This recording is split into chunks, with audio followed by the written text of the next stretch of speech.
It's Dew Time with Pastor Steph.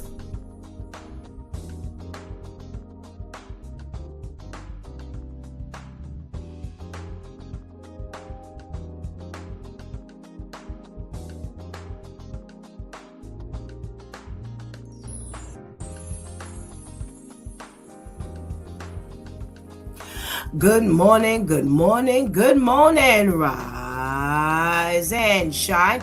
You're on with this Dew Time with Pastor Steph. How are you this morning?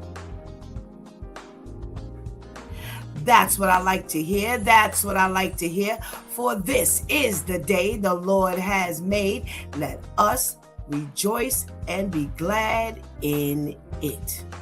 So, where were you last week?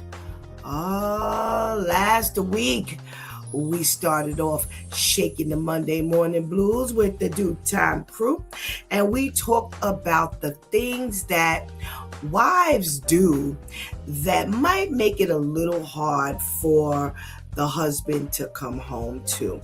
And we talked about being a drama queen. We talked about just really the nagging, now you want to be the boss and all kinds of things. And you know what? That's not going to work. That is not going to work in any dynamic, in any home. It is simply not going to work. And you don't want to invest your time into things that really will not work. So come on, be an ambassador for Christ. Remember, and that's why we have to really have a relationship with God, because that's the only thing that's really going to kind of streamline our behavior. Yeah, we're going to be doing all kinds of things in life, and that's not going to fare very well, okay? Basement braces, anybody? Yes, let's talk about it Tuesday. Talked about the trend now. And instead of taking your little $3,000 to $10,000 to get the braces that you want, that we want to do the cosmetic thing, get braces for $150. Whether it's cosmetic or something that you really need, doing that is not going to be very healthy, because you have no idea what these people are doing, and neither do they. And now you're putting your hands into someone who has no medical training, who can do anything that might cost you your life. Yes, it's just that intricate. So come on, let's make better decisions. We've been talking about this thing for the last few weeks, making better decisions. So please stay out the basement and getting the braces done. It ain't gonna work. Oh boy. Wow Wednesday brought us a brand new kind of wow with our girlfriend Vivian and her socially conscious segment. Oh, we had this 64-year-old grandma who is now reading a pregnancy stick that says positive. And that's only one aspect of her dilemma. She actually has a Reggie who will not take her phone calls and who will not return her phone calls. But you know what? Over these past few days, I realized there was another dilemma. I put this out on social media. Yeah. That all of this that's going on would not be embarrassing enough for me to kind of make this and keep this private. I'm sorry. I could never be in that level of distress that I would put something like this out, because nothing about this had a good look. Not one aspect of it had a good look. And we've got to learn to make better judgment calls. I'm telling you, here we go again. The better and the best decisions. Well, Jeremiah Preparatory Academy Tutorial Services. Oh, did we get a nice snapshot of what that was about by our Dr. Shauna Washington. Oh, she turned that into a whole praise the Lord thing. Yes. Wonderful preview of what this tutorial services, what they have have to offer, and what their approach is, what their concerns are, how they're addressing things. And I tell you, it looks like this might be a winner, y'all. Not only that, but a woman of God is behind it all. So, anytime God is involved, it always renders a slam dunk. So, come on, let's get this going and let's make this happen for this Jeremiah Preparatory Academy. And just a little preview also of what's going to be presented at our health fair and services table at the 4th annual Breaking the Yoke Women's Conference Prayer and Awareness Walk. So there's a lot to look forward to, okay? So make sure you get those shirts and come on out. Come on out. We did, we had to extend it a couple days. So you got a couple days to get this done.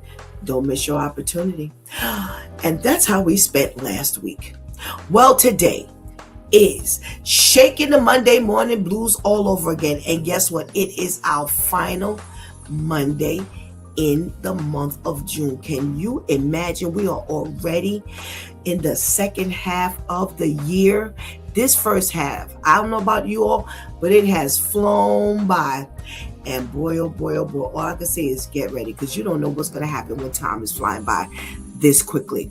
So come on, let's get this party started. I'm just going to warn you, I have almost no news.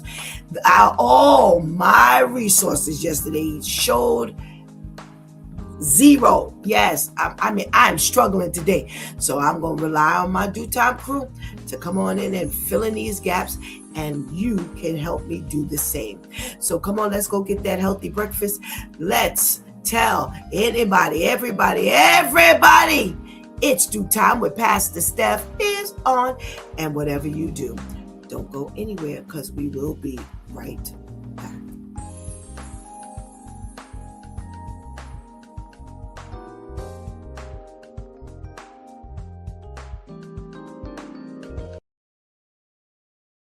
Read something that said, you can't fool somebody that prays and talks to God about everything. Either tell them the truth or God will. And when I was little, I always used to hear, don't worry, everything will come to light. And that is literally the truth. You will see, the closer you get to God and the more you get into God's presence, there is no one and no thing in this life that can form against you and prosper. That is why the Bible says, no weapons formed against me shall prosper. And that is when you believe God for what He is doing in your life. That is when you trust God for what He is doing in your life. That is why you say the hard prayers. God, remove anything and anyone who are not meant for me. And you don't even have to explain. That is why you need to be intentional with your prayers. That is why you need to be intentional when you are talking to God during your quiet time. And if you don't have quiet time during the day, I highly recommend that you sit in God's presence and you enter that silence. The Bible says, enter silence and seek me. Then you will be in my presence. God hears you. God sees all things. But God will not force you to go to Him. You have to have that urge and that willingness in your heart, in your spirit, and in your mind to seek God in all you do, to involve God in all you do, to allow God to lead you in this life. I hope this message reached the right group of people. God bless you.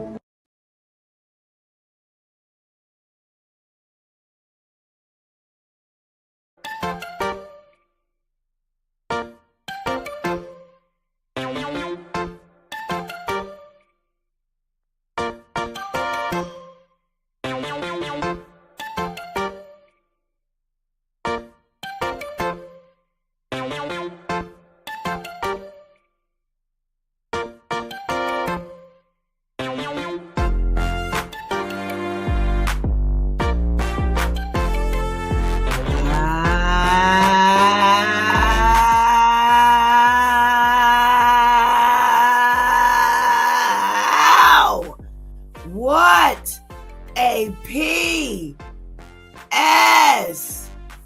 Hey, Shatisa's giving another meaning to PSA. Good morning, good morning, good morning. Welcome back to It's Due Time with Pastor Steph.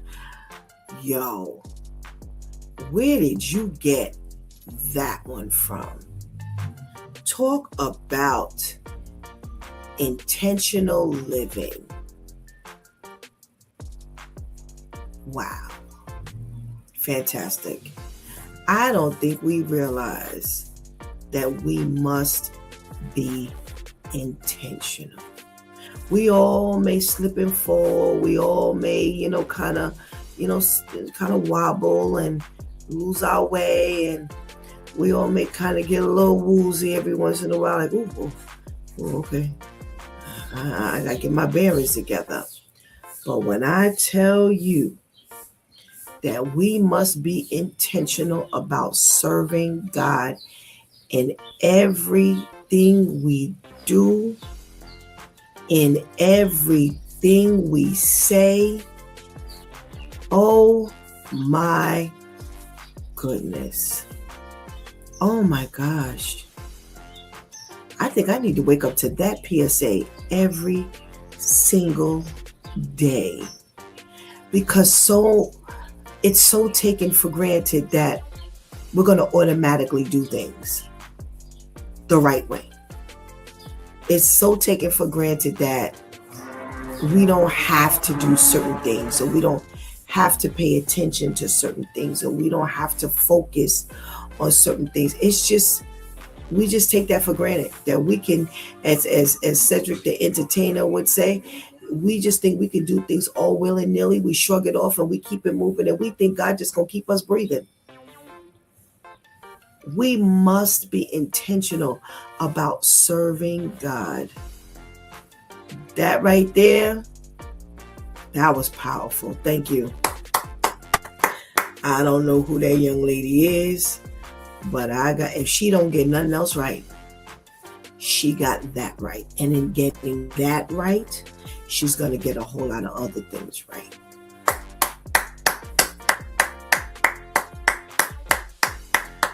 As they say, bravo. I don't care what else she do. If she takes her own advice, she's going to make it in the kingdom.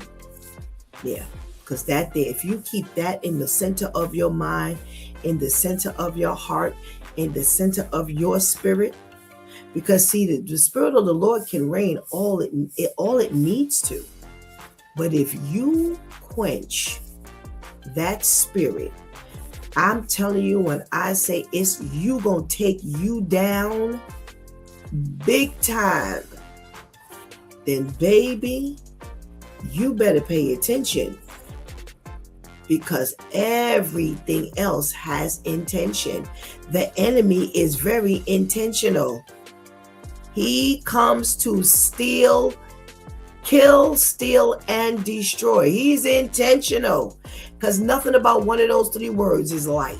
Nothing. There's nothing light about any of those words. Anytime you think of any of those words and what the meaning is, that's destruction. So he's intentional. So we're going to have to be intentional to stay out of his grip, to stay out of trouble, to stay in God's grace and mercy. We're going to have to be intentional. I remember very, very distinctly a person saying to me, y'all give too much credit to the enemy. He can't do nothing. He's not powerful. He can't do anything. No, y'all need to get it together. Y'all need to get that together, because the enemy ain't got nothing on us. And I just looked over and I was like, okay, I need to step away from you quick, fast, and in a hurry. And can I tell you, no lie, it was all of maybe a week and a half.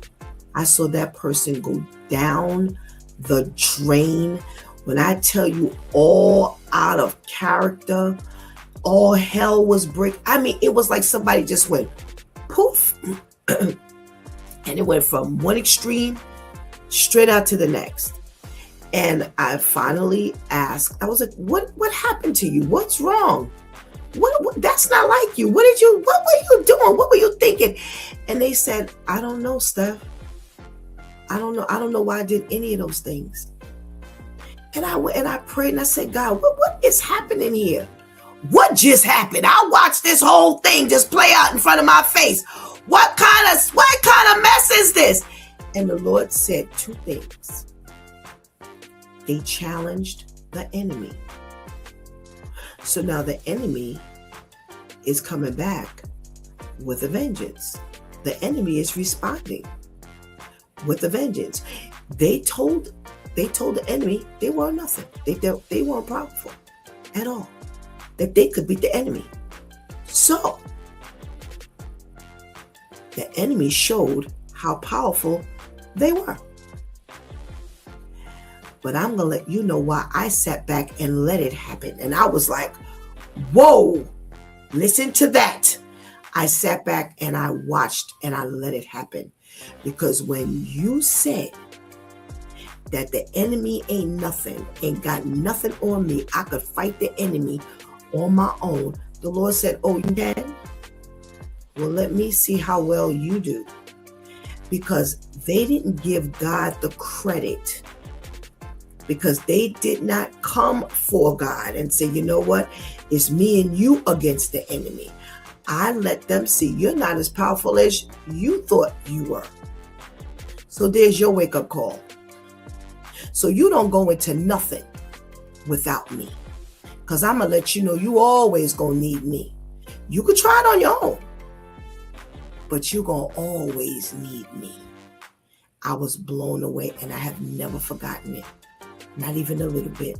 And this PSA reminds me of that. How we take ourselves down because we don't keep our eye on the prize. We can't do anything without God. When we step out, no weapon formed against me shall prosper. Never says no weapon formed against me. It says shall prosper. But that's when you are walking in alignment with the Lord. That ain't got nothing to do with you taking you down the yellow brick road. You have no protection when you have voluntarily left God someplace else. Powerful. That thing just changed my day. Thank you so much, Shantice, for that word. Well, we're shaking the Monday morning blues. If you're in the room, please make sure you let Pastor Steph know, because that's the only way I'm going to know to say good morning to you. Oh, we got to check it from our girl, Ketty. Hey, Kitty girl, what's going on? Good morning. Oh, we got to check in from Your Highness, King Terrence. Good morning. Thank you so much for joining us this morning. We got to check in from our Lady Tamika on this side of the screen, and we are saying good morning back, and we can't wait to get to you on the other side of the screen. Oh, we got a series of great PSAs. We have an official check-in from our Miss Grace. Good morning, Miss Grace. Thank you so much for joining us. And we pray you have a wonderful day. All right. We can't go any further without saying good morning to the ladies that hold us down each and every day. They're like taking all the shots so we don't see half the stuff that goes on in the background. Let's say good morning to our girl Shantice. Hey, Shantice. Let's say good morning to our girl Anika. Hey, Anika. Thank you so much for all you do. Oh, we got a check-in from our Pastor Brenda. Pastor Brenda's hanging out with us quite a bit these days. Oh, my goodness. And what a blessing. Thank you so much for joining us. So happy that you can be with us. And if you're in the room, make sure you keep hanging out with us today. Just might get something. If you were up for that PSA, you already started your shaking the Monday morning blues, right? Absolutely.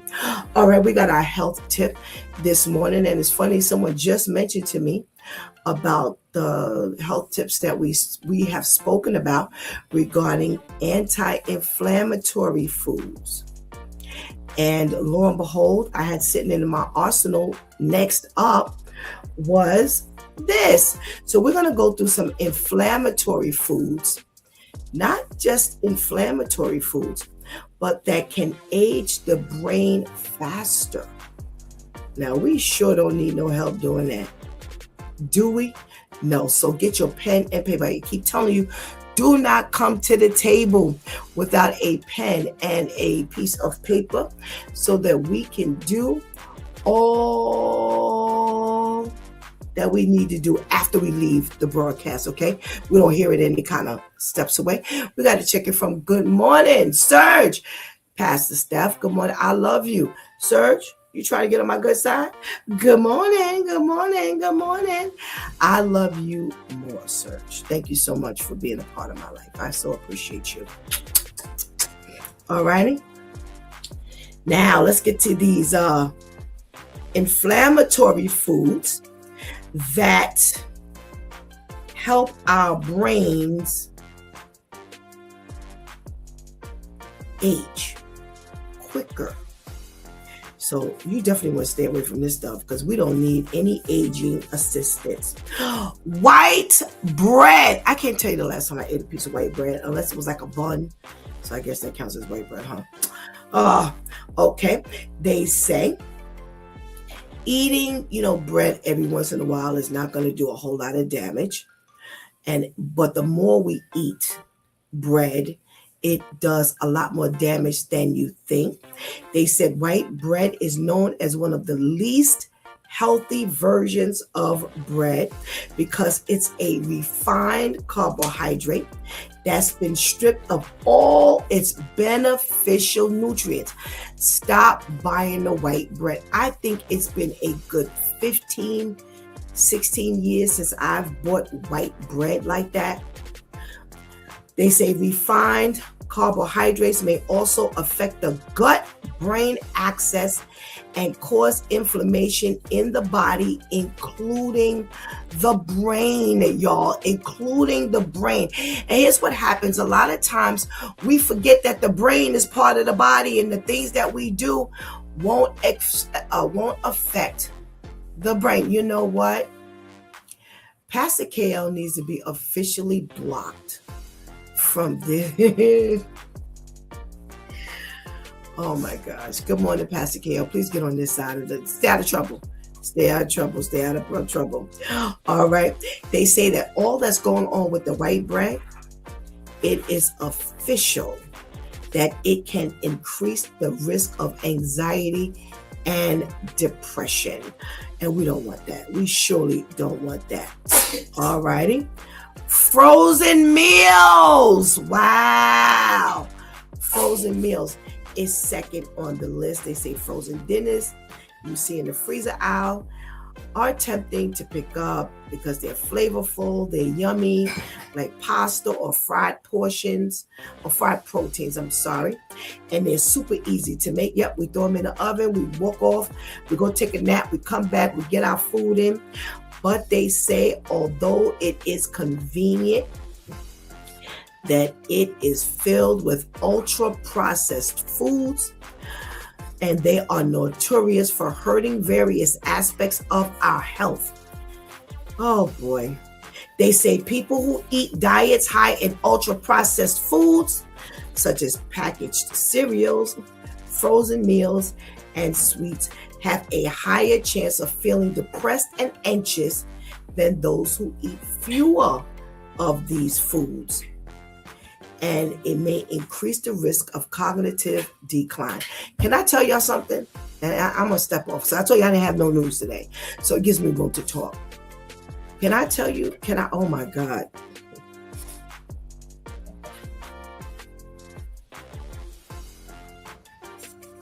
God is something else.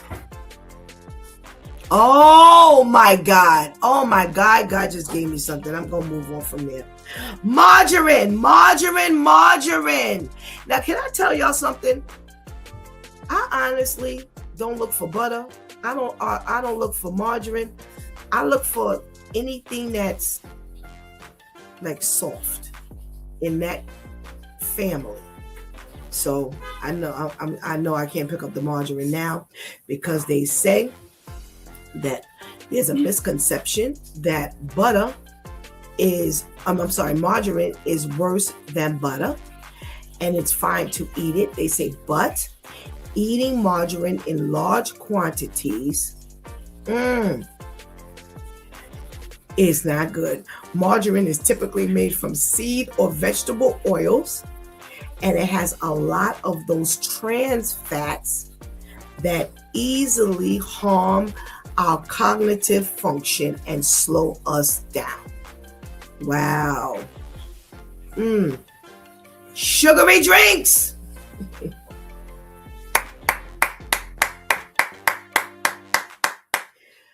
Answering everything this morning. Sugary drinks.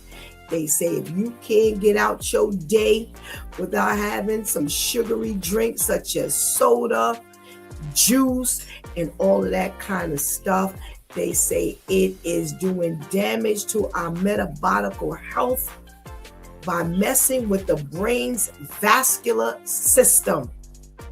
Ain't nobody thinking that all that sugar is messing with your brain. You know how we associate sugar in the brain when we say, don't get them kids all that candy because they're going to be bouncing around. That's as far as it goes. Nobody ever thinks. Remember last week when I said, have you ever watched a person make a cup of coffee? They make a cup of coffee and then they get the sugar and they do like this. And I'm saying to myself, how is that delicious? I have gotten to the point where anything on my tongue that's sugary, it just like gives me like a jolt. Now, unfortunately, that kind of makes you crave sugar. And there are times where for me, I get the craving, and there's other times where I'm like, give me my water. That's just too much. It could be a drop of sugar. The sugary drinks, they say there are over 50 million people with dementia. And it is slated that this has come from a high level of sugar is contributing to that dementia. It's not the cause necessarily, but it definitely contributes to hurting your brain. Oh my goodness. Here we go.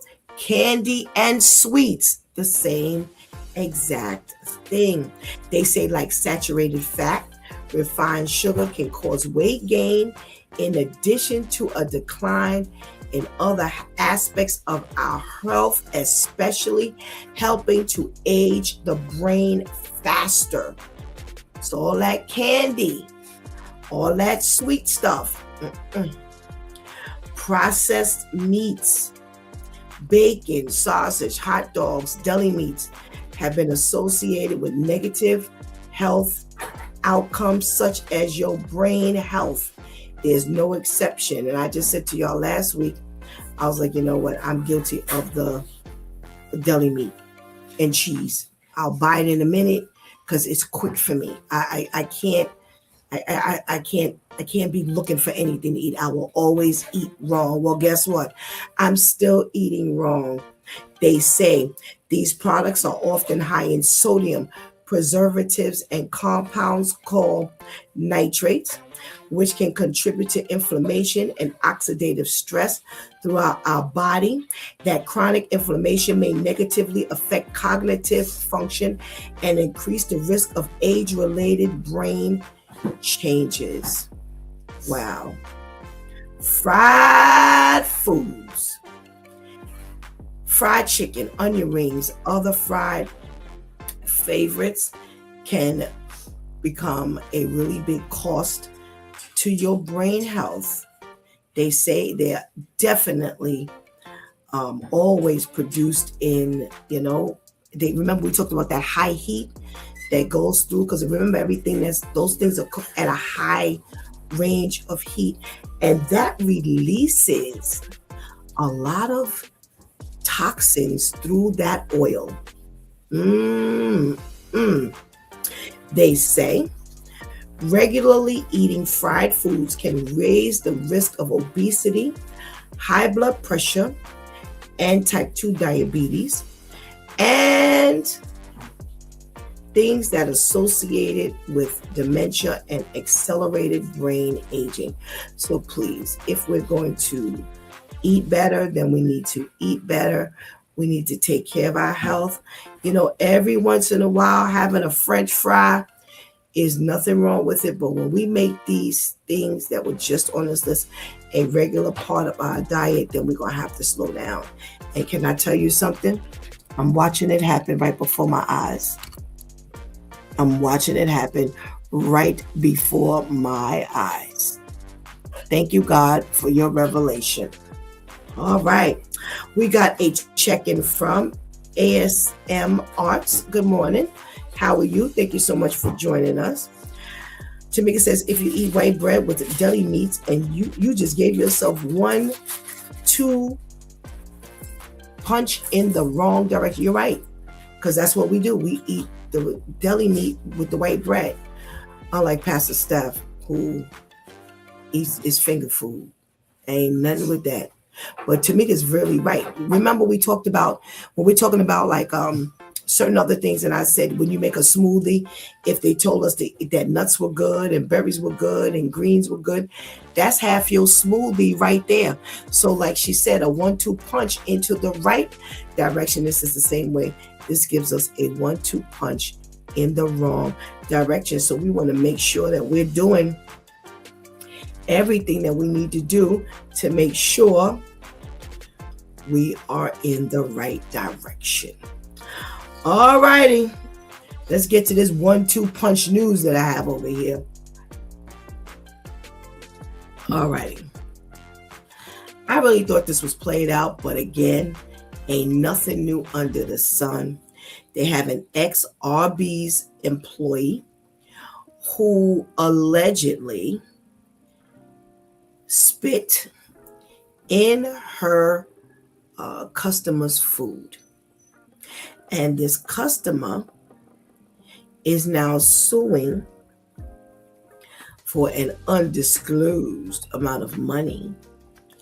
This woman, let me see her name. Do they give her a name? Amanda was arrested, and now she has a bond that is set at $25,000. So what they said was Jenica Church rolled up at the drive-thru of an Arby's, and she ordered some sandwiches. She said that this woman was working at the Arby's that night, and she was the one responsible for preparing her food.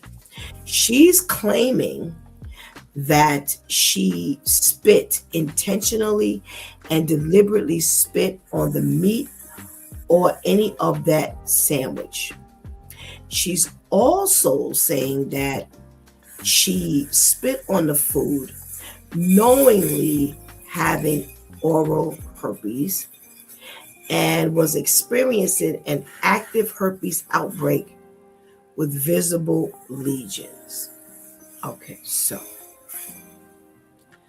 I pull up at McDonald's window. Mary comes to the window and she says, "May I take your order?"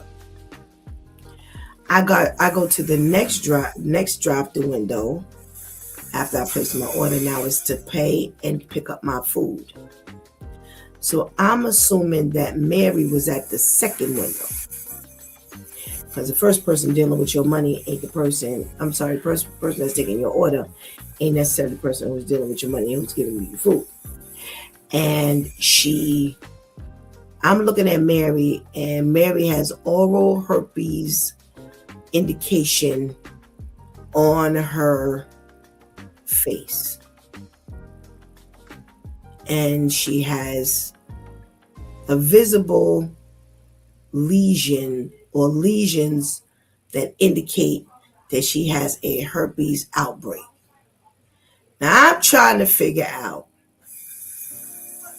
how you got time to do all of this assessing. Because I don't remember, now I ain't been in the drive-thru in a while where I've been the driver. I've been sitting in the back seat. How long do we really have to look at these people and determine what we see is this, or what we see is that? How does that work? So y'all can tell me, because I've been also having problems with my eyes for the last couple of years. So y'all tell me how y'all figure out when I look at this woman or this man that whatever's on their face, I didn't look at you long enough. Because see, here's my question. If you looking at it just driving through, how come the manager ain't said nothing? Did the manager look and say, listen, Mary, I'm noticing some stuff on your face. You might want to put on a mask. Or, Mary, let's step in the back. Can you tell me what's going on with your face? Because I'm a little concerned. That's just me, y'all. That's just Pastor Steph in her crazy way of thinking. But maybe the Do Time crew, maybe y'all can bring me to the light. They say that she said that the woman spit on her food, knowing that she had all of this issue going on. And after eating the food, she claims that she started getting flare-ups around her mouth. So she went to the doctor, who gave her an STD test and confirmed that she had herpes. She says now she has to live with the constant fear that she'll transmit the disease to other family members and friends. Why? Are you planning on spitting on their food? Because if you know you have oral herpes, stop kissing people. Stop making mouth to mouth or mouth to face or forehead or whatever contact. I think that's pretty simple. I think you got a leg up. Because if you didn't know that you had it, now you hugging and kissing, and now you spreading. But now that you know, what you gonna do about it?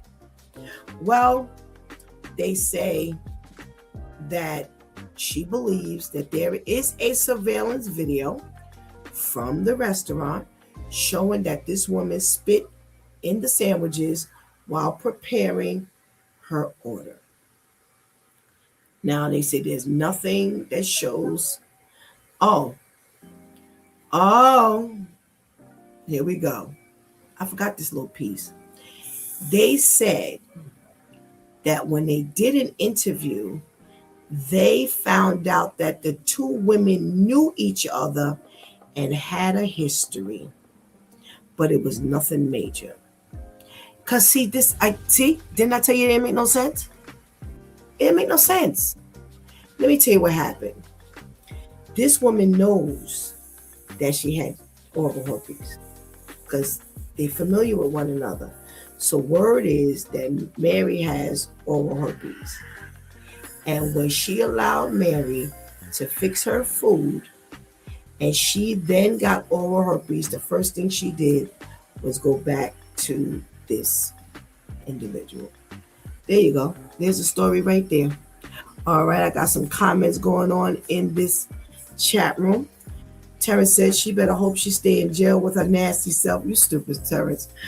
Terrence says the anxiety about going to other fast food restaurants is going to be so high. I will never eat out again. This is crazy. But see, now you got some history. You got some history, Terrence. They knew one another.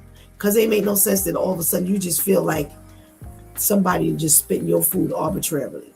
Because the first thing I was looking for was, well, did they say there was some kind of altercation? And this gave a reason. Okay. All righty. You know what? Pastor KL is not on yet, but I got a couple of minutes to talk to my lady Tamika. Let's say good morning.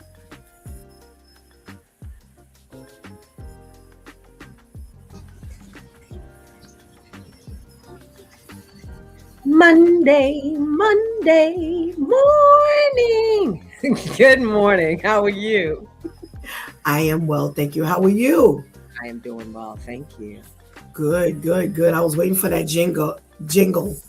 That's why I had the cup up to my mouth. And when you were sitting there looking at me, I'm like, why she ain't singing? She knows her cue. I know. You just wanted to pass the stuff to be paying special attention, right? Special attention. Well, it's good to have you on with us this morning. We got some stuff to talk about. Thank you. And I'm looking at the time and I'm like, you know what? We got a little bit of time to talk. before we go into our main topic, because before you know it, we'll be up to the switch with Shantice. All right, let's talk about this thing here. So you roll up, you're looking at this woman. So the first question is, have you looked in somebody's face long enough during a quick transaction at a drive-through window to determine that this person has oral herpes and he had some lesions to indicate it? Yeah. As soon as you said that, I kept saying to myself, who looks okay? So first of all, I don't do drive-through. I don't trust people. I just don't. We going in. I don't care how, we getting out the car. We going in. We gonna see everything, But anyway, you decide that you're gonna go through the drive-through. 9 times out of 10 at that time, you fumbling with your money. You talking to somebody in the passenger seat, or you might be on the phone. The average person is not looking at your face. You barely see, the only thing that you might know is a male or female, light skin, dark skin, that type of thing. But me looking in your face, no, and to be able to know, okay, I know that that's a herpes lesion. Like, who really focuses on that degree unless you know somebody who has herpes? Because for the most part, I don't know what it looks like. I had to, as a matter of fact, while you were talking, I was Googling and I was like, ooh. And just looking at just the whole idea. And then who's looking at, okay, so if you go through the first drive-through window and you passed your cash, the person that's giving you your food is in and out. They're moving around. You don't get a chance to see their face, and you don't get a chance, on most cases, to see them, spitting in your food. You must be looking real oh, I know her, so I don't really trust her. So I'm going to watch the whole interchange to make sure she's not doing anything with my food. It's obvious that you had to know each other. So when you said it, I was like, there's no surprise there. Yep. It just didn't make any sense any other way, Tamika. It just didn't make sense. I agree with you. It just, because that's why I said, I worked out some of that in front of y'all.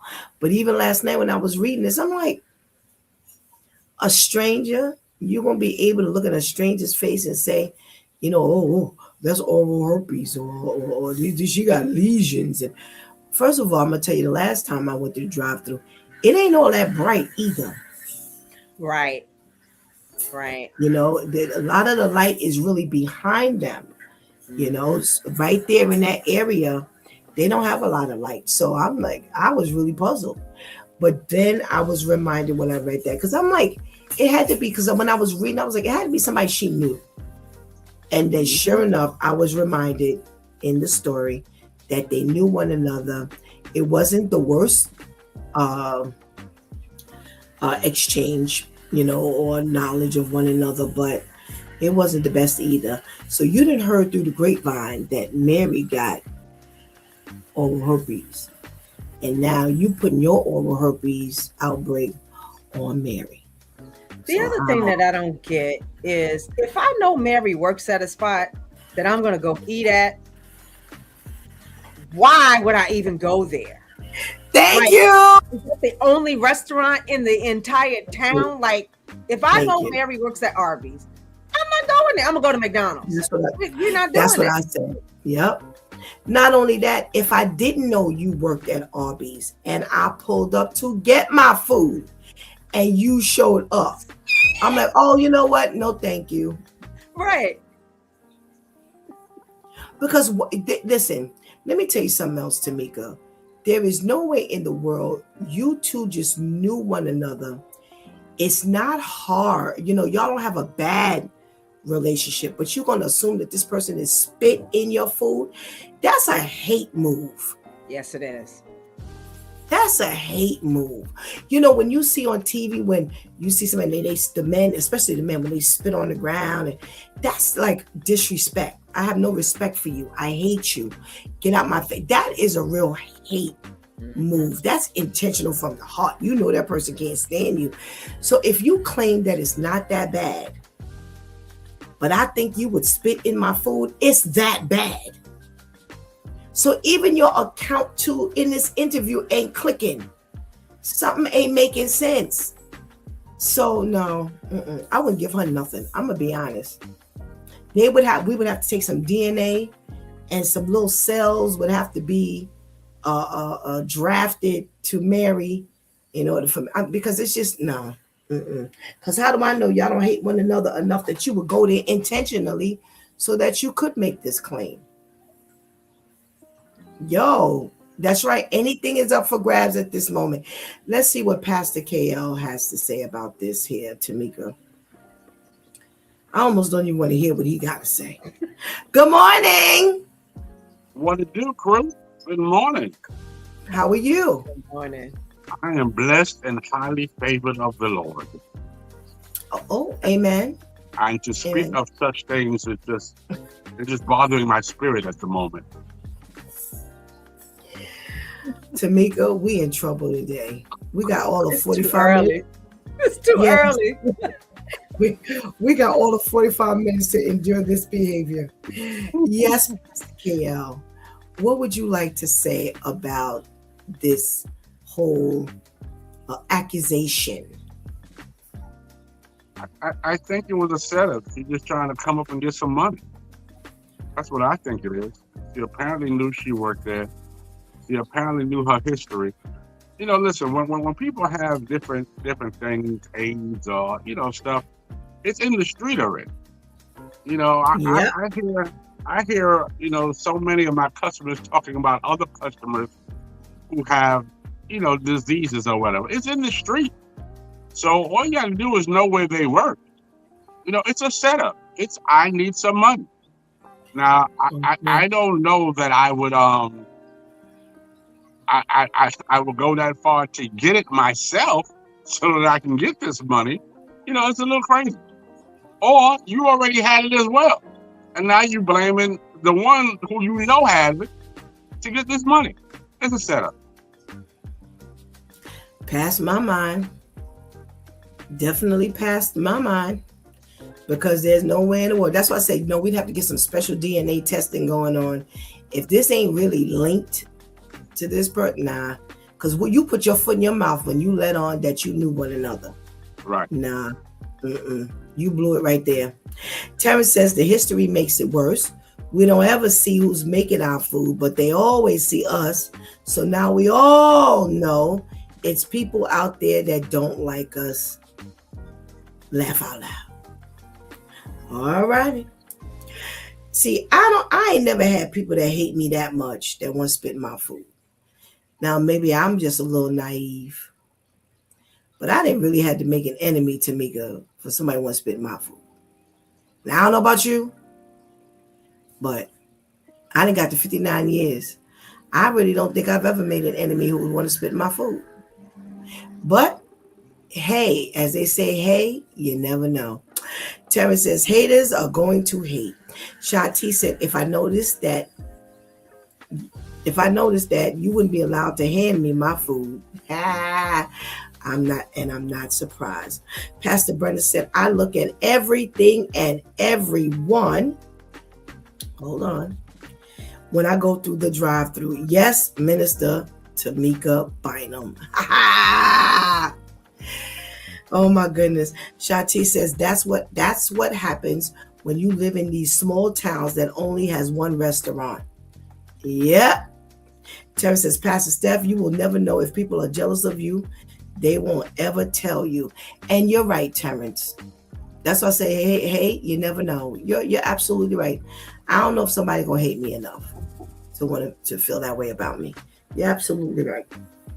Because some shocking stuff happens in your life from time to time. And you know what? You on one level and they're on another. So I agree with you. All right, Lady Tamika, Minister Tamika. We got some stuff to talk about today in our relationship area. And, we all know those couples who are like glued to the hip. And we look at them and we like, oh, give me a break already. Or is that even healthy? Or they just make me sick. So today we're talking about couples who rely entirely on each other because neither one of them have any close friends. But it's unhealthy. You're not, according to this article, because see, they're saying you're not building intimacy. You're just kind of dealing with the only person you got. So Terrence says, at Terrence, that goes back to this morning's PSA. Absolutely. That was Shantice. What did I say? Terrence. It says at Terrence. Right, but Shantice was talking to Terrence. Right. Yes. I'm sorry. Okay. Thank you. All right. So they say, Tamika, that when we only have the one friend, which is our spouse, we ask one person to be that entire village. And whether we realize it or not, that's what, see, unfortunately, sometimes we don't word things right. We say, is that healthy? Oh, listen, if you only got that person in your world and you only relying on that person, we don't necessarily term it as that one person we expect or they expect to be our whole village. But in essence, that's what we're saying. We just say it the street way. So why would you say you agree or disagree with that concept that when you don't have any friends and your spouse is your only friend, why would it be like they're expecting you to be your whole village, or why not? I think it's healthy, excuse me, to have a circle outside of your spouse. There are times when differences of opinion, or sometimes you just need to break away for a minute, to be able to just be different. It's, and I'll give you a comparative. A child that is what we call latchkey. All they know is mommy, mommy, mommy, mommy, mommy. When mommy gets ready to go to work and you leave that child with either you leave the child at school for the first time or kindergarten or even with somebody else. I've seen so many different things that the other person has to do to keep the child contained because they're used to mommy, mommy, mommy. When mommy's not there, they spaz out. I remember taking care of a child and I used to have to take a blanket, put the blanket over the child's face so that the child couldn't see mommy leave. Sure enough, the child would be all right for a couple of minutes, but then all of a sudden there's this moment of spaz because where's my mommy? I can't find it. And whether we recognize it or not, there are portions in relationships where you do that because you only have that person. So when you're looking for that other exterior, you're either by yourself or you're with that person. Okay. Pastor KL, what say you? Do you think that they're correct or you beg to differ? Yeah, I think that when you only depend on one person in your life, being your spouse or anybody, it becomes dangerous. One, because there's separation anxiety. If that one person wants to have a life outside of you, then you're not very understanding of it. Secondly, is God forbid something happens to this person. Absolutely. And he or she dies. Then what do you do as a whole woman, as a whole man? How do you survive after that? When you make somebody your whole entire world, you can't function without that person. And as someone said, that if you get into an argument and there's a disagreement, then how do you handle that? That's one of the biggest problems. So now you're just stuck in jail. You're stuck in the house because you have no outlet. You have no get out of jail pass, because where would you go? So I think that could be a dangerous position to be in. Absolutely. I always say a big mess was once a little mess. I will never forget, I was working at a camp and they mom and dad signed up their little son. He must have been about 5. Signed him up for camp. And when we went to pick him up, oh My goodness. All this screaming and kicking and oh my God, it was horrific. And we had to leave because we couldn't get them. So they had to send someone else. And this went on for a while. And finally they said, you know what? After a while, so what happened was the mother had to bring him. That's what happened. That's what ended up happening. Because when you would go to pick him up, like, no. So mom would have to leave a little earlier before she went to work so she could drop him off. Now, once he got out of that phase of the morning, oh, he was great. But baby, when the next morning came, this cycle started all over again. Yep. And I'll never forget. Yep. And they said, send Poppy. Because mom couldn't drop him off. She really needed to help somebody picking him up. So they was like, send Poppy, which was another little boy who he would play with during the day. And that was the only way they could pick Lamar up from that house. Because you had to take Poppy. And I'm saying to myself, if y'all don't kick this habit from the beginning with this separation anxiety with these kids, all this holding on to them, and it's harder for you to let them go than for them to let you go. You ever been to a daycare center? I would drop the girls off sometimes. You see the mother, oh my God. I was like, you're gonna make a mess for you. You gotta go to work. Just hug, kiss, bye. You doing, and you know what? This stuff, it just leaks into your adult years. This stuff didn't just happen when you were 33. This happened when you were 3. And mom kept, come on. Yo, big messes were once little messes. Pastor Brenda's saying something here. So glad Pastor Vinny and I have friends outside of each other. You have to have different perspectives, which can enhance and strengthen your relationship. Remember, I don't do jail ministry from the inside. It's true. Where is your outlet? I can't stand to see couples where every time, oh, well, your friends got to be my friends. No. Where is their outside life? It doesn't have to be as though you're a single individual, but it has to be some separation. Or every time they leave the house, the phone ringing every 2 minutes. Oh my God. Oh my God. Have you ever been with somebody who lives like that? Every time, every 2 minutes, the phone rings because y'all can't separate. Well, let him or her go. This stuff, this ain't started. This ain't started yesterday. This has not started yesterday. This is some serious stuff. Shanti says, I love it, Pastor Brenda. Yes.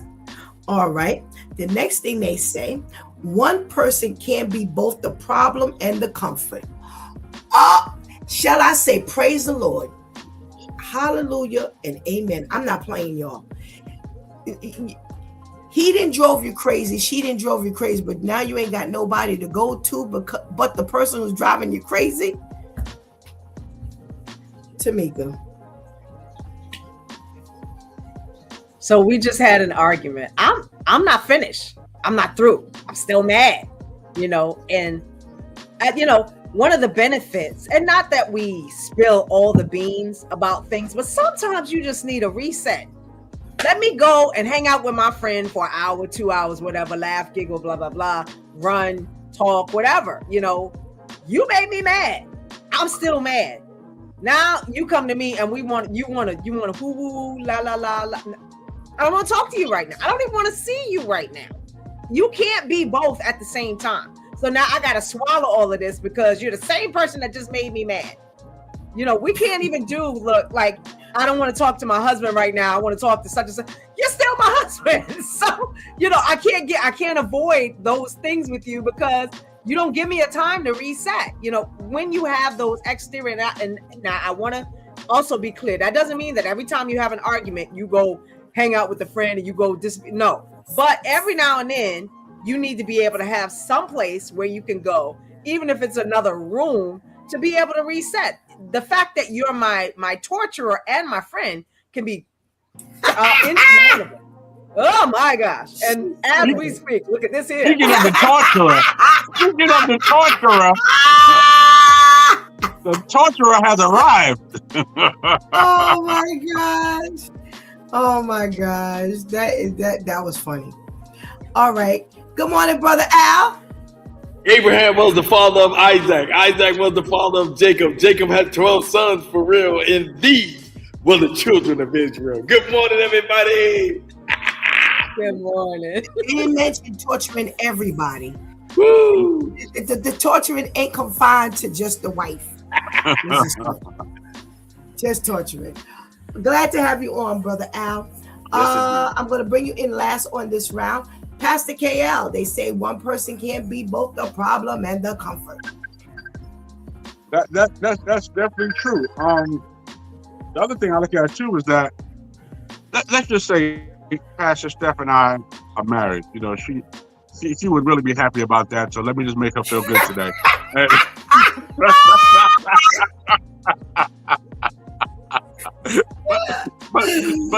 but sometimes in a relationship, you don't want to talk to the wife. You want to talk to Stephanie. Sometimes people just walk in this title.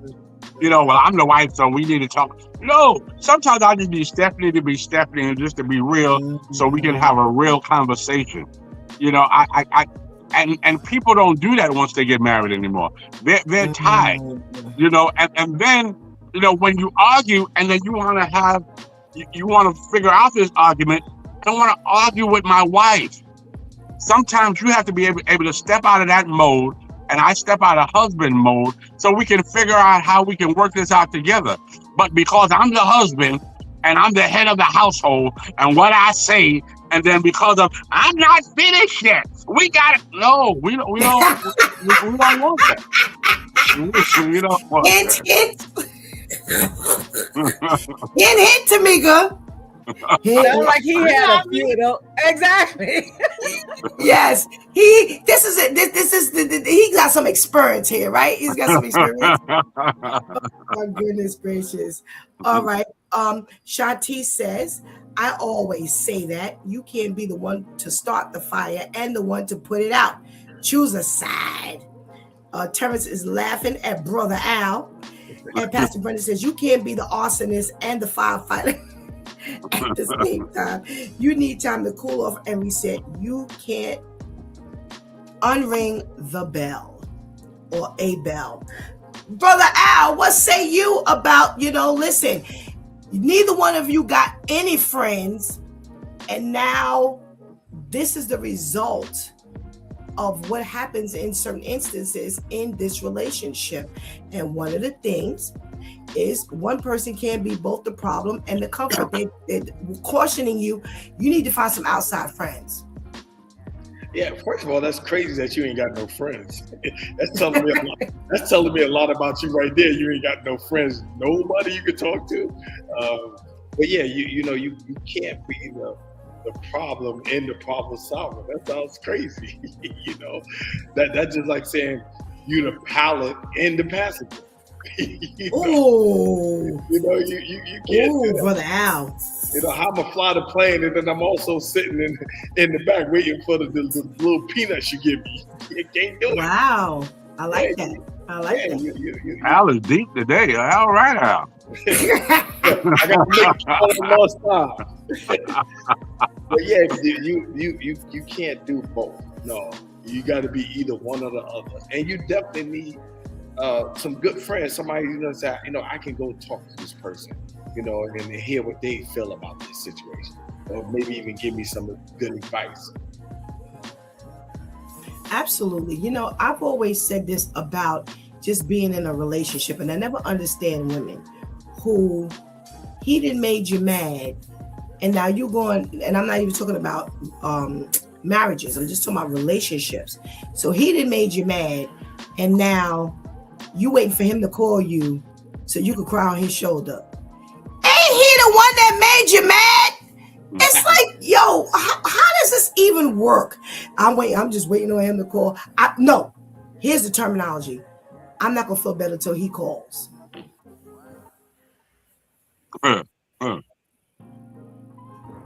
I guess you won't You're feel looking better. for the person who upset you to now make you feel better. Okay. Mental illness number one.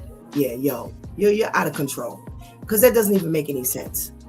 It makes no sense. And you have friends, but we have to think of the perspective here. And I like all the scenarios that you all gave. All righty. Being someone's everything, they say, leads to burnout. Being somebody's everything, you get burnt out after a while. Brother Al, I'm gonna start with you. Absolutely. You know, you trying to be everything that person needs. You know, so that means you even got to learn, sister. I got to be your God as well. Nah, no sir. You trying to be everything. Oh no, that ain't gonna work. That ain't gonna work. All righty. I'm being your lover, your comforter, your God, you know, your cook, you know, your waitress. Nah. Mm-mm. No, sir. Absolutely. Pastor KL, being someone's everything leads to burnout. Yeah, and leads to burnout quickly, especially if you have a 9 to 5 or any kind of job. But now when I come home, I got to be the psychologist. So, you know what I mean? At the house, I got to deal with and you probably don't work, but you got emotional problems because ain't nobody been home with you. You know, it feel like the walls are closing in. Well, open the door. You know, I mean, I'm just trying to understand. You have access to other things. But yeah, you have to be this for them. You got to be that for them. And that burns you out. That's why me and Al, you sit in the driveway for 20 minutes before we go inside. You know what? Oh my gosh. Tamika, what say you? Being someone's everything leads to burnout. Agree or disagree? Oh yeah, I definitely agree. You know, and you putting too much weight on the person, the receiver of that. You know, it's kind of like the color purple. You know, my shoes need a signing, my socks need a mending, the clothes need a washing. You know, and by the time, you know, when do I get to be me? You know, there's so many things that I'm trying to do for you, whether you're at home or working. You know, that's a lot of strain and stress. You know, and it will create burnout because I don't ever get a chance to just sit back and relax because I'm always doing something for you. Absolutely. Terrence says Pastor KL had a rough life with women. You think, Terrence? You think? All right. Friends are what let the marriage breathe. Agree or disagree, Tamika? Totally agree. You know, it's like the mesh, like, you know, when you put something in the wash and you have it won't allow it to be abrasive. You know, it's just enough to be able to breathe so that when it comes out all clean and no stress, no strain. You know, and again, it doesn't mean that you spill all the beans to, you know, your friends, but you get you're able to reset. You know, recently I just went away, you know, to Virginia, and I came back and I was with my best friend for a few days. And when I came back, the relationship was so much better. Not that we had any issues, but it's nice to be able to just reset, just put a pause button, go away, come back, reset. Okay. Brother Al. Yeah, it was nice when Tamika went away. I got to get a peace of mind. I knew it. I knew he was coming back with something. I knew it. But yes, I do agree. You know, even talking with the young lady and men that are here at the school, you know, they get in a relationship and they get their friends all involved, and then you got friends involved who don't know nothing. I used to tell the one young lady, I said, "How you listening to her and she don't even have a boyfriend? She don't even know what she's talking about." So, you know, friends have to step out and just mind your business. At times, just mind your business and let them breathe, let them work it out. Okay. Pastor KL, they say friends are what let the marriage breathe. Well, I would be remiss if I didn't tell Tamika. You know, Tamika, I'm not supposed to tell you what goes on in the men's group that we have, but there was a GoFundMe for you to go away. I just want you to Oh my know. goodness. Oh my goodness. Where do you think she got Oh, all? Where do you think she got all the spending yes. money from? Oh my goodness. So with friends like this, you need no enemies, girl. At all. I married But- one of the two of these. Child. But yeah, I think it's important to have friends. Listen, you know, I would often, you know, don't you need a girls' trip? You know, and sometimes, listen, for me, for men, you know, when you offer your lady a girl trip, she really, really liking you now. But she don't know that your trip is her trip. You know what I'm saying? So you send them away and you on vacation. Now she just thinks that, oh, he's so concerned about me and want me to have a girl trip. Yeah, because I need a break too. So when you breaking, I'm breaking. And not that I want to do other things. Sometimes we just want to be alone. Be alone. And, you know, people will often say, well, you can go in the other room. That's not being alone. When you being alone and all of a sudden you hear, ow, ow, can you come from the other room? That ain't being alone. I'm sorry. That ain't being alone. Oh my goodness gracious. Wow. Pastor Brenda says Pastor Vinny went away this past weekend. The theme in the house was blessed quietness. I'm telling tomorrow. I'm telling tomorrow. I'm telling you, you know, it just it's a breath of fresh air just to go out and change, you know, who you're talking to. You know, when you don't have any friends and all you're doing is looking at that one other person, it's definitely not something that's healthy. Definitely not something that's healthy. You know, a change of scenery. Let's put it like that.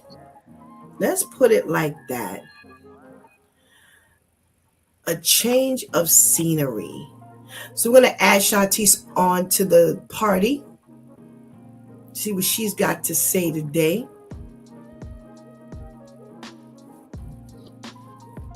Oh, wait, she may not be ready to come on. Hold on. Yeah, I don't think she's ready. Okay, so we'll join her in a minute. So let's just talk about a change of scenery. And I'll start with you, Brother Al. You know, it's not just about having friends. Let's put it with a change of scenery. How does that fit into, you know, I need something outside of you? What does that say to you, that terminology? Again, just some time for yourself. You know, when you come home, like it's the same routine. Come home from work. I see how you doing, sweetie. Give you a hug. Sit down, watch TV, or go in the kitchen and cook. Or you know, you need to get away from that for a moment. So, you know, let me see something different. Let me go meet up with the boys. We play ball, or we talk about the sports, or something. You know, it's a big thing because it becomes a routine. You know, it's a routine, and people get caught in those routines. Like a perfect example, my sister's in a routine. I don't care what goes on, what happens. She's sticking to the plan. If something come in and mess up that plan, she lose her mind because she don't get a change of scenery. And you need that. You need that. Okay. Tamika, what does a change of scenery, how does that fit this particular conversation? Change of scenery is a beautiful thing. You know, if I give you the imagery of, you know, your normal household, and let's just say nothing changes. Every day is hot dogs and French fries. Okay, what we having today? Hot dogs and French fries. The next day, hot dogs and French fries. And it's fine for the first couple of days, maybe. Then after a while, it's like hot dogs and French fries again.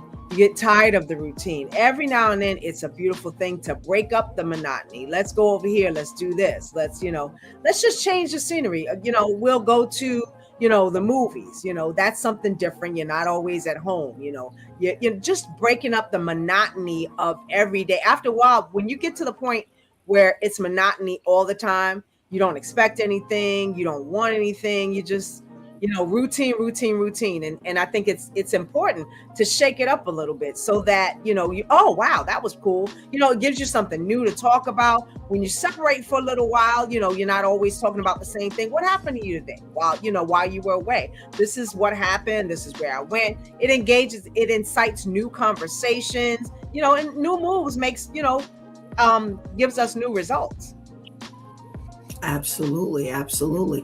Pastor Kale, what does a change of scenery mean to you in this essence? Well, excuse me.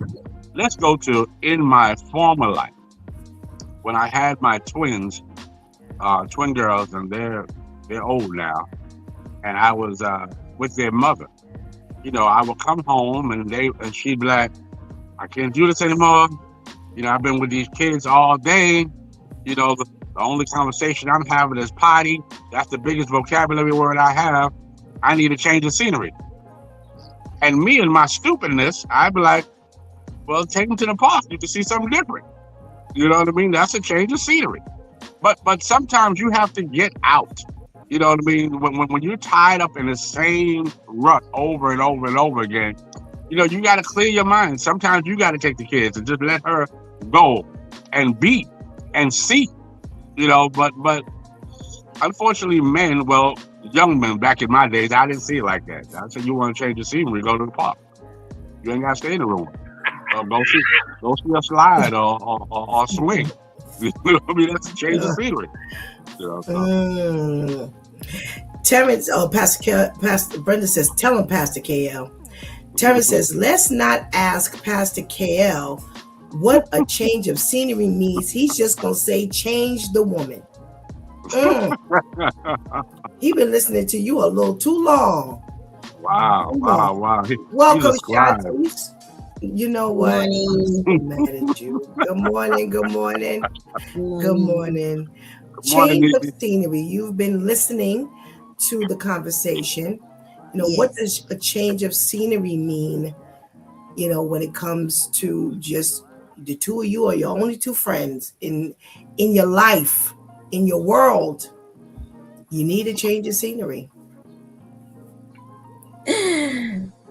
That would be what Terrence said. You can't be the person. I gotta look at somebody else. Get away from me.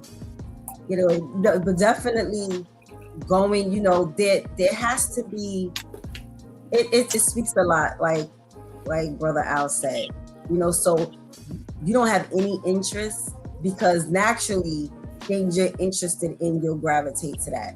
So if you're the type who likes to go to the movies, if you're the type, we always say we hate the fact that they close the movie theater down by us, because on a good day, if we really wanted to, we could walk to the movie theater.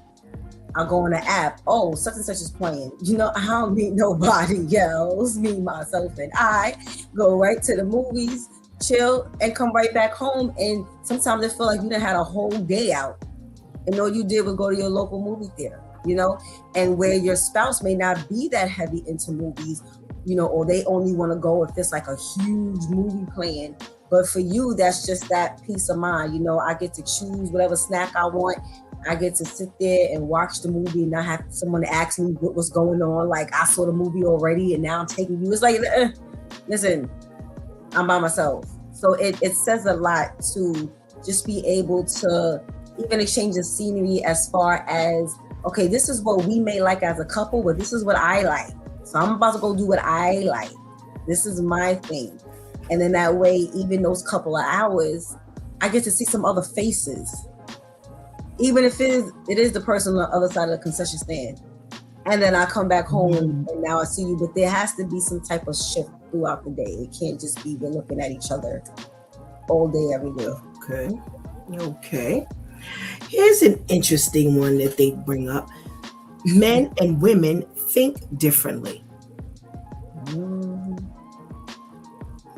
So this is one of the reasons why it's unhealthy to just have the only friend in your life, your spouse, and that's it.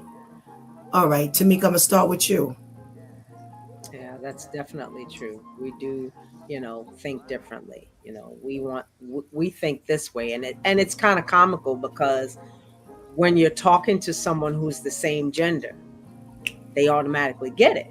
Sometimes when you're talking to someone of another gender, you know, they don't get it. They don't see it. We've often on this broadcast heard Pastor KL say men are simple, and women are, to them, we're a lot more complicated. We have a lot going on simultaneously. I'll give you a prime example. Just saying, for instance, when you come to a female, she already has about 16 things in her head. And then you stop her mid-flight of whatever it is. She can engage on that 17th thing. Sometimes men can't. He's working on that one thing, not picking at him, but then you engage or interrupt, and then life is over for him because of that one thought. We think differently. We respond differently. Okay. Brother Al. You take it easy how you talk to me. Yeah, definitely. We think different. We think differently. Sometimes men, like you said, we will do it the simple way. Okay, this, and that's it. But especially if you planning something with the kids, you got kids, and you planning a graduation, or you planning something. Or I give a perfect example: a wedding.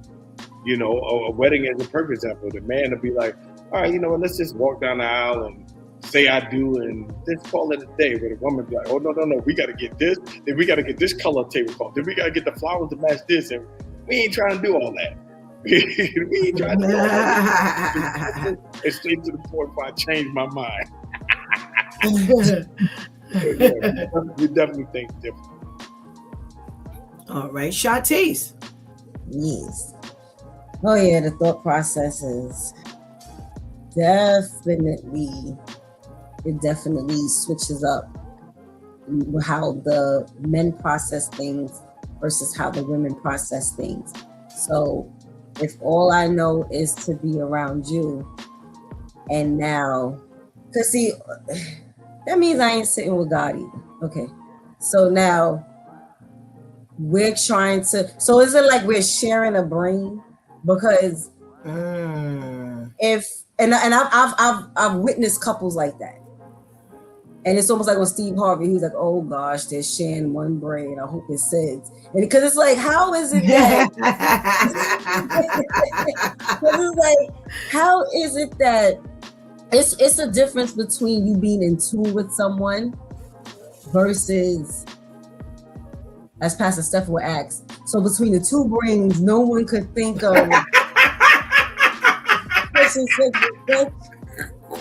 And you like, Dad, well, how many brain cells are there between us? Do you smoke? Because they're already in that.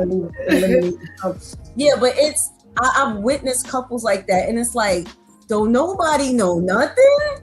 No one looked and said, turn to your neighbor and say, neighbor, what kind of decision was that? Like, we just going about this the same way. No one is snapping the other one like, all right, come on, let's come to our senses, or you come to your senses, or no one can look to the other and say, I told you we shouldn't have done that, because we just share one brain. And it's because we're just always with each other. There needs to be some time to separate, because even when you think about your exes, like if you ever engage with someone you've ever dealt with, if you allow the Lord to grow you, and then you somehow end up coming across this ex again, you just be like, wow, now I see why we split up. But can you say that if you just stay around the person all the time? No. Okay.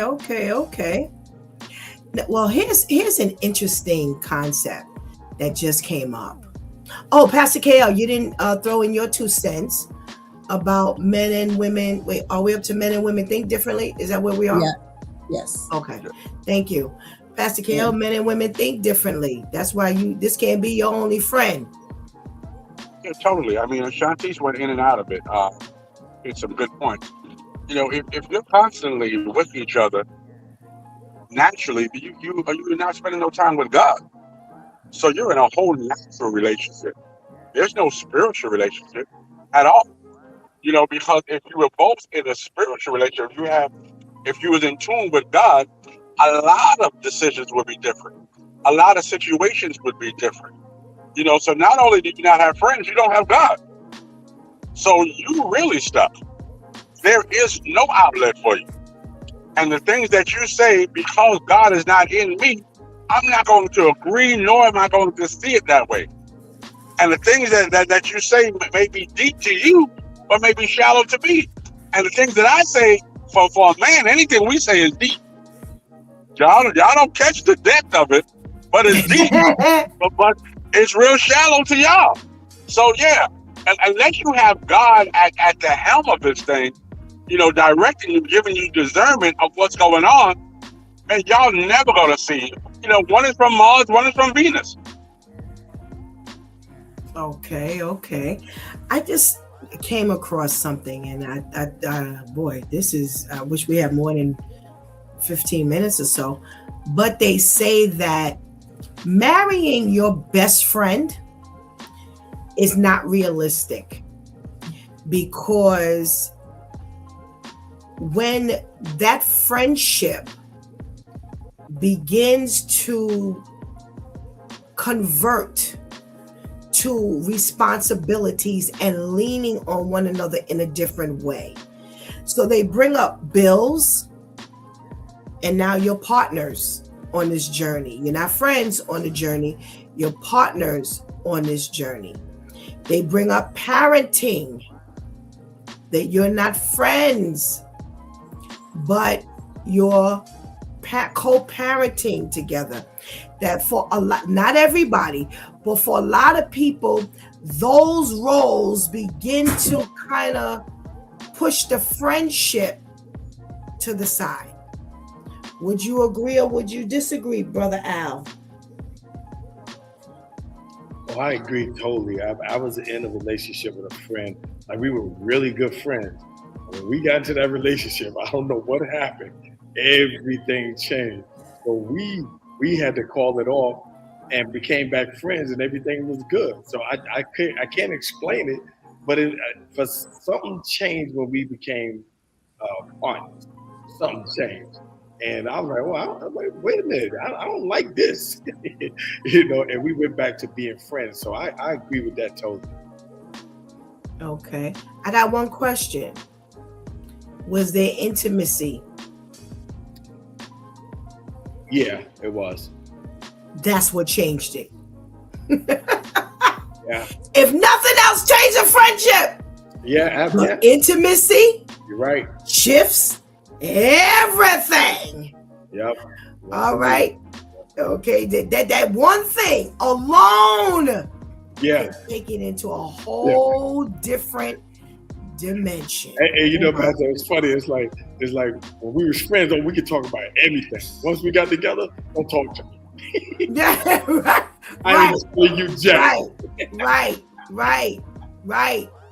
Oh my goodness. Yeah. Shantice. Well, yeah, that's definitely a huge factor. But if we're friends, and not our version of friends, Jesus, the Jesus way of friends, then we're already gonna see things that will either be like, yeah, we need to stay here, or okay, this possibly could, but some things would have to be tweaked on both ends, and that's with anyone, because the whole trajectory does, shift. But like you said, Pastor Steph, I may have to lean on you in a certain way that I didn't have to lean on you when we were only friends. But now that we're increasing, everything else increases, responsibilities increase, perspectives increase, and so on and so forth. So I think it's that a lot of times become an epic fail when you don't have Jesus in the center, because immediately you lose focus. It's like we could be friends for 90 years.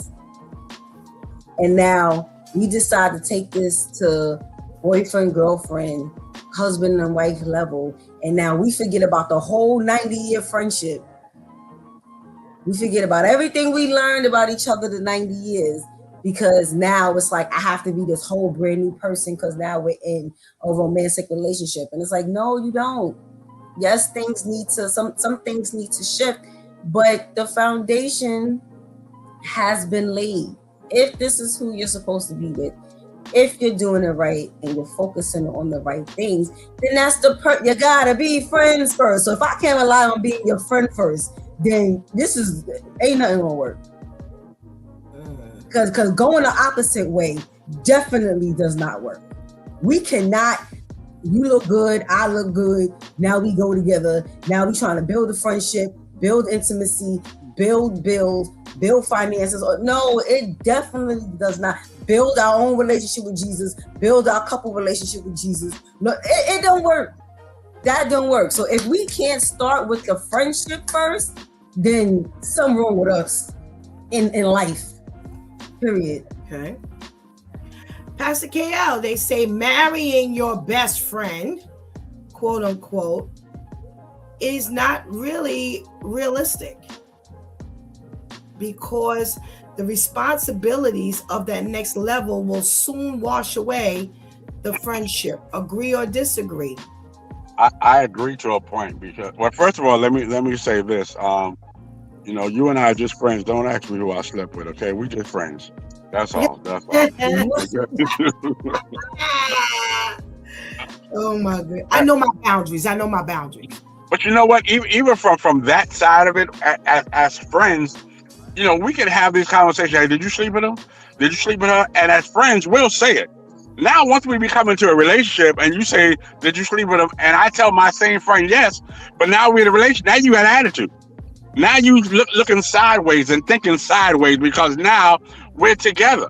When we wasn't together, it was just a conversation, and then responsibility changes things a lot. You know what I mean? You and I cannot agree and we'll still talk to each other tomorrow. We just didn't agree yesterday.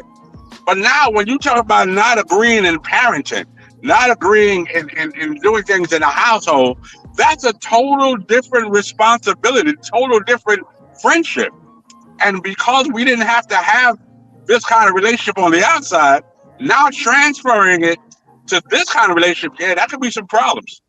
Because I can't just shut you down or say, okay, we're going to agree to disagree and walk away or start another conversation. Because like we just heard from Tamika, I'm not finished yet. So you still want to have this conversation. Let me say something to you. There is nothing worse than you shutting down a conversation when a woman's not done. You want to, man, you might as well. And don't let her be right. And don't let her be right. You just don't want that life. That's why I'm here to make a conversation. I'm sitting there with my little baseball bat.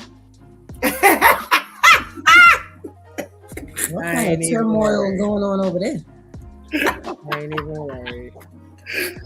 Don't y'all believe the foolishness that's coming out of that pipe right there.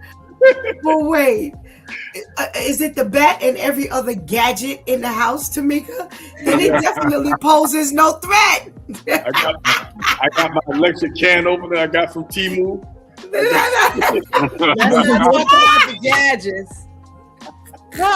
So he becomes no threat after that. Okay, that's what I said. There's nothing to say after we bring the gadgets into the equation, because that had already lessened his argument. Oh, go sit down somewhere. Terrence says Shantice is getting a whole new man. She ain't going to the movies. She's like, next. All righty. And Terrence says, Pastor KL sounds hurt. If you want to talk about it, Pastor KL, I'm here for you.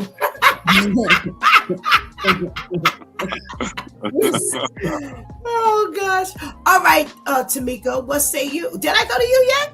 You didn't. No. Okay, I didn't. Okay, go ahead. So I want to make sure, because I stepped away for a moment. Can you just give me that whole lineup one more time? Yes. So they say that, when you marry your best friend, it's not going to go the distance. It eventually, a lot of times, and not every not every time, but a lot of times the friendship becomes overshadowed by your real responsibilities now in this relationship, because now you're no longer friends, you are now co-parents. You're no longer friends, but you're partners in a business, if you will. And all of that begins to kind of push the friendship to the side, and all you got is what you're faced with every day. So, best friends, they hang together. There's a time, here we go, about with separation. You hang with your friend, you do whatever, la la la. Okay, see you later. When you say I do and you shift, now I'm with you all day long. Every day, all day. We're not doing you sleep on the couch, I sleep in the kitchen. In the bedroom, those type of things. We're not doing that. There is no time to reset. Not only that, the responsibilities makes it different. Like, I'm seeing another crazy gadget that don't work that come in the house, and we spent this is money. You spent this money on that. So we're talking about, it could be something small. It could be something that I cooked that he didn't like, or that, and again, resources, you bought this. Everything that I do impacts us. Everything he does impacts us. If we're going somewhere, let's say, just for instance, you're going somewhere and I'm dressed for his family and I'm thinking I'm looking good and he's looking at me crazy, it's a we thing. So every move that we make, it is different. As a best friend, you'd be like, oh, well, I don't like that outfit, but I don't care because you're my best friend. I might be able to talk to you about it differently, but now that I am your spouse, and depending on how you say whatever it is you say, now you got another trauma, and we discussed it, but I'm not through yet. So now we still have to deal with this, and you don't get a break. You don't get to just walk away and lay down and go to sleep. Because I might I might throw dynamite at you. You just never know. Oh, no, not the dynamite. She didn't just do the dynamite. Wow. So Terrence says, I hope you're paying attention, Brother Al. Because Tamika is spitting some facts. My Due Time crew, thank you so much for your contribution into today's conversation, and we pray you have a blessed day. All right, you too. You too. Thank you. Thank you. Last one, everybody. Ooh. Oh, I tell you, every time I leave the conversation, I'm left with that last one is really big, because you have people who say, I married my best friend, or I would really hope that I could marry my best friend. You have some people who say, we're friends past everything. Here's the thing. You need to make sure you build that friendship before you go into the marriage. Because as much as that was said here today is accurate, we're going to have to lean on that friend later. It is a big dynamic difference. Like Tamika said, when me and you are not spending a certain overnight together, we can chill and we can laugh. And then when we get into it as friends, you go east, I go west, because we don't have any other connection than the connections we have. But when you step into the parenting, the co-parenting, and when you step into the business partnership, because that's what all paying the bills and making decisions together, that's what that is. That now becomes a partnership. When you have to deal with that, when I can't leave you, I can't say, all right, you take care, I'll talk to you later, and your later could be another week. You don't have that with your spouse, because y'all going home to share a bed, y'all going home to share responsibilities, y'all going home to share children, y'all sharing a house, y'all sharing a car. It shifts greatly. So you're going to need all of those friendship factors. Now, here's what Pastor Steph is talking about. Forgiveness. We're going to need that friendship forgiveness, that friendship type forgiveness. I constantly remind the ladies when I'm speaking to them, when you're mad at your girlfriend and she done pissed you off, and you walk away, you're not breaking the friendship. You just ain't talking to her for a couple of days. But for some reason, when the man does the same thing, or when there's an infraction from your husband, all the world has just come to an end.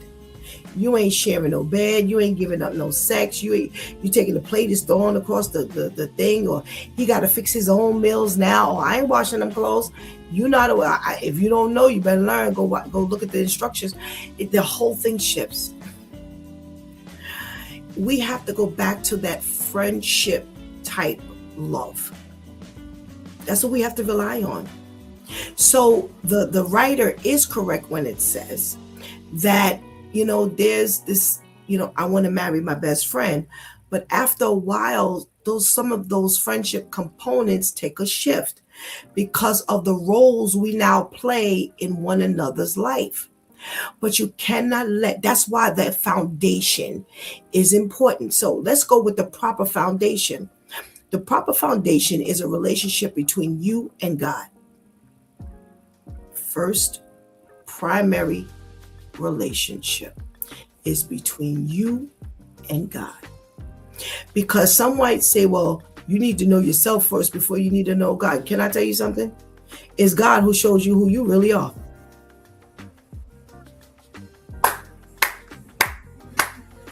How many of us can say we really could see ourselves nasty, disgusting, filthy, unpleasant, disrespectful, before God entered into the equation?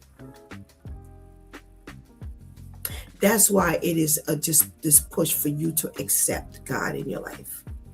And I tell you all the time, I say, write your list down and then go compare those things to the way and how you handle it and the way the Bible tells us to handle it. Because a whole lot of times we're going to think we're right. So you don't even know yourself before God introduces you to who you really are. Till God begins to expose who you really are. Because only the word of God is going to let you know whether you're right or wrong. Because we do all of this, oh, that's the way I've been all my life. That's garbage. So that's why you can't change, because it's the way you've been for 35, 39, 150. I said last week, it just grates my nerves when I hear elderly people say, I'm old enough. I done been through enough. I can say what I want to say. They ain't got no carte blanche on that one. We have a responsibility. And God is showing us firsthand who we are. Only God can expose us as to who we are. So once you allow, that's your first relationship. Now, the relationship with your spouse and that friendship that should have been at the bottom, that's going to be your foundation, because everything about who God has shown you are needs to go into that friendship, needs to go into every single relationship you have, because we have multiple relationships where we're relied upon to do multiple things. So there's a relationship with our parents, if we have. There's a relationship with our siblings. There's a relationship with coworkers. There's a relationship with our spouse or our intimate relationships. We have a relationship with our children. We have a relationship as an employee or an employer. There's a shift that goes on a continual basis. If you were to line up everybody in front of you, you cannot do the same thing and cannot be to everybody who you were to the other ones. So that's why that relationship with God needs to be number one, because that relationship with God is going to help teach you how to be a friend. We don't know how to be a friend until we met the man named Jesus, who shows us how to be a friend. Until God and Jesus exposed what friendship is really like. You hear Shanti say all the time, man, this thing friend is overrated. Because let me tell you something, to be a friend, that takes some real love. That takes that agape love. To be a friend, that takes that godly love. So if you got that on the bottom of you and him, or him of her, you and her, then when God builds on that, and now you become a married couple, then you're going to have to, because it's going to shift. Because being parenting ain't always going to look the same to him and her. But if you go back to the bottom, the foundation, and the two of you can say, let's look at the word of God on this one. That's what the problem is for married couples. Ain't nobody going back to the word of God.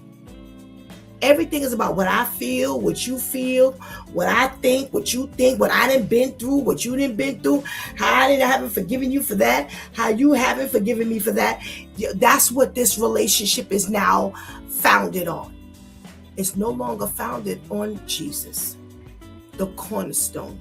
So when you are at that parenting roadblock, and let me tell you something, I have had married Christian husbands say to me, it's like they my kids and her kids, but I have no say. I can't, when I go to discipline them, it's like, I don't want you disciplining them that way. We ain't talking about the new daddy. We're talking about the original daddy. How does that even work? That literally makes sense to people. But if you go down to the biblical foundation of how it is to raise a child, I've had some Christian wives say to me, I'm not comfortable with the way he raises, the way he disciplines the kids, because I remember how I was disciplined. And I'm like, you already starting off wrong. That last piece right there, because I remember the way I was raised. Were both your parents Christian? No. Then you can't. There's no comparison. There's no comparison. How do you rob this man of disciplining his child and you feel this man is in the Lord? So I ask, is everything he does godly? Yes, then you wrong. Then you're 100% wrong. He cannot implement anything into the discipline. I'm telling you, I've heard from both sides. And it never, ever, ever works any different for the woman who's speaking, who says, I don't like it because I remember the way I was disciplined. So he bears the guilt of the way you were disciplined. So he can't talk to his kids. He can't discipline his kids a certain way because of the way you were spoken to, or the way you were hit with a belt, or whatever the situation was. This is why the friendship thing, they say, goes out the window. They're 100% right. The relationship becomes fleeting at that moment. The friendship. We were friends? We were friends for 5 years before we got married. Should you have gotten married? See, I don't have a problem going back to asking that hard question. Should you really have been married in the first place? See, a lot of people don't like that. Again, I tell you, God has me asking the hard questions. All right, so should this have even happened? So now that we knee deep in this, and are you the same two people that started in the marriage? So the way you see yourself now, the way you see him, the way you see yourself now, the way you see her, were you the same people in the beginning that you are now? Sometimes the answer is yes. Well, if you're not in the Lord, you can do anything. Because see, I can't guide you if you ain't in the Lord, because I can't prompt you to go on biblical principles that say God can turn anything around. Because if I tell that to two unbelievers, what does that possibly mean? Nothing. I can say to two unbelievers, you know what? Listen, I know you maybe you shouldn't have gotten married. But now that you're married, there's something to work for or toward, because God can turn anything around. Well, guess what?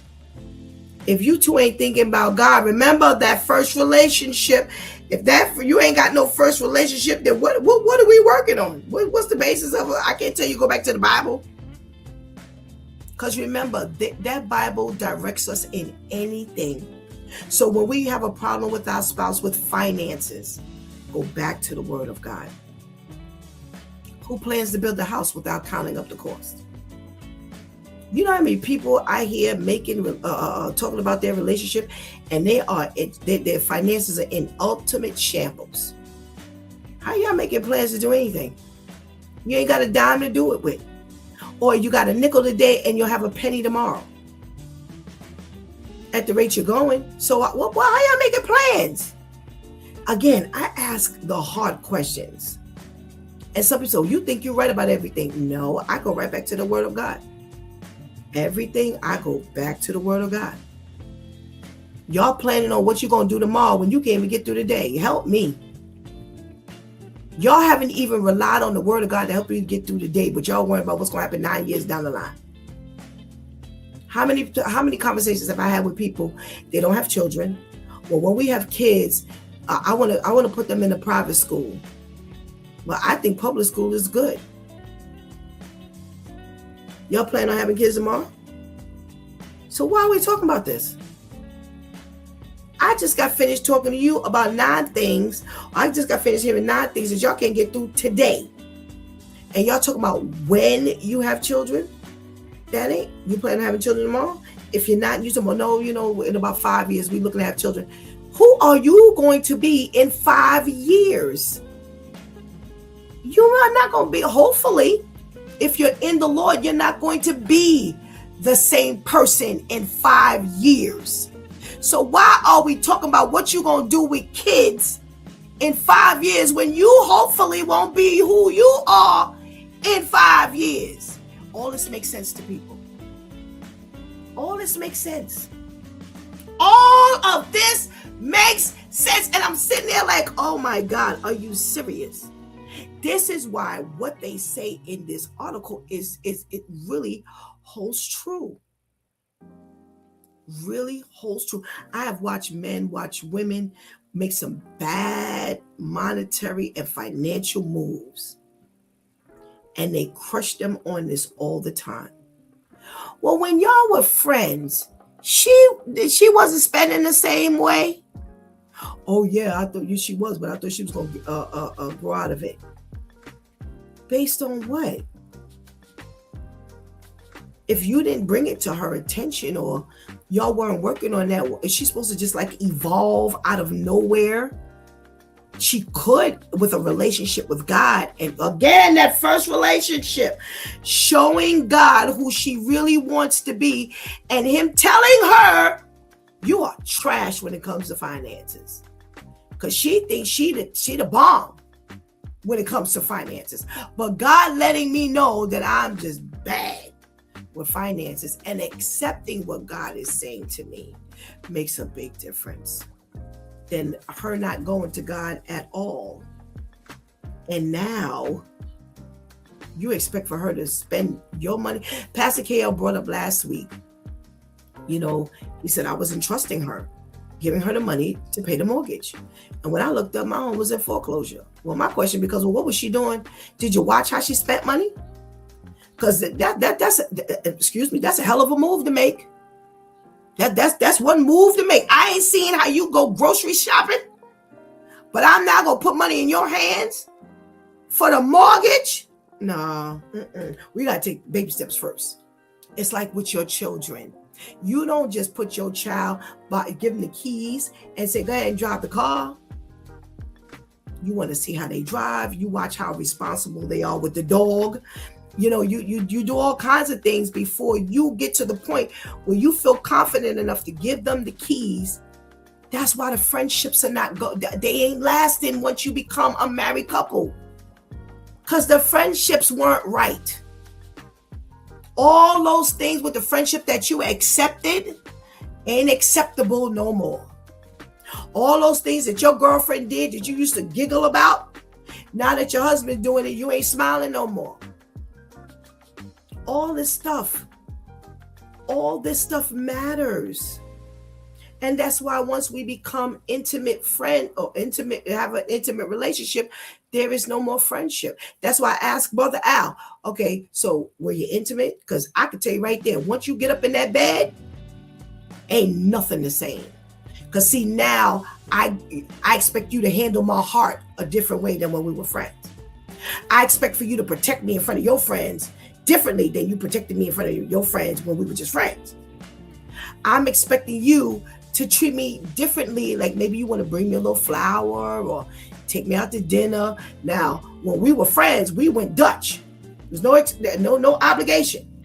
But now that I done gave you the bed, now you need to take me out. You need to spend money on me. Now, when we were friends and I didn't know some of your other friends, that was fine. But now that we are intimate, I need to know all your friends. Who's the phone? Who's on the phone? Who we talking to? Why your phone ringing every 15 minutes? Yeah, it shifts.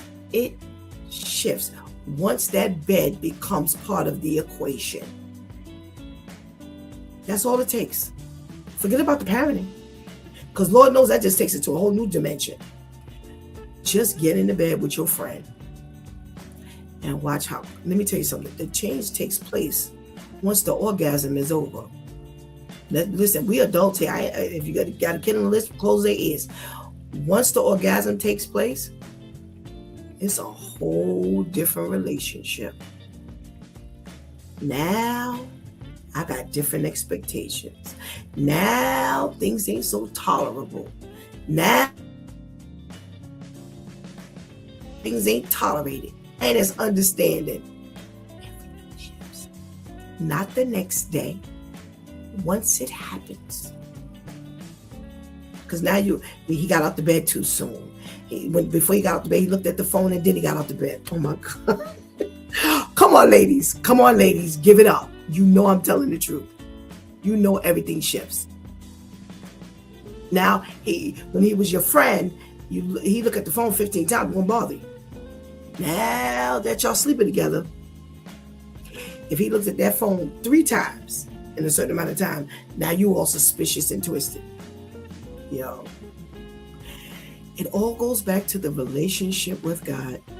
Because like Al said, they were friends, they took it to the next level and then decided, nah, this ain't working.